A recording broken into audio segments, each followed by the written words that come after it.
Assalamu alaikum warahmatullahi wabarakatuh. Nihashimwe kandi asinzwe nyagasani Allah subhanahu wa ta'ala. Amahoro imigisha ibisingizo bisakare ku mukunzi wacu umwarimu wacu ari we Nabi Muhammad sallallahu alaihi wasallam. Uyu ni umunsi wa mbere w'igisibo cya Ramadan. Akaba ari mpamvu nateguye icyegeranyo ku gisibo cya Ramadan. Igisibo cya Ramadan ni ukwezi kutagatifu kw'igisibo mu idini ya Islam. Ni igihe umusilamu yegerana n'Imana akirinda ibyaha no kwisubiraho.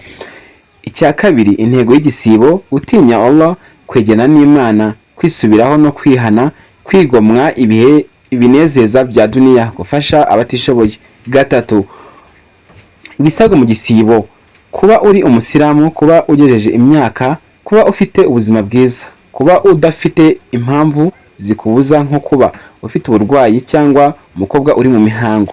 Igisibo kane, igihe igisibo gitangira igihe izuba rirenga mangaribi ku munsi wa 29 cyangwa 30 Shaban. Gitangirana na dua ya Tarawih. Igisibo gitangira saa 11 z'igitondo Fajr kikarangira saa 12 z'umugoroba mangaribi.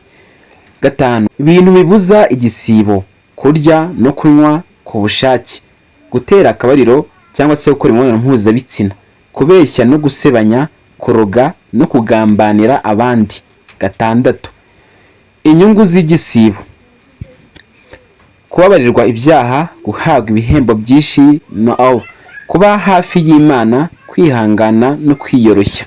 Karindwi, imirimo myiza igomba gukorwa muri Ramadan: gusoma Qur'ani, gutanga sadaka, gusenga muri Tarawih, kwivuga tasbih subhanallah alhamdulillah Allahu akbar. 8, ibirori byo gusoza igisibo Eid Fitr: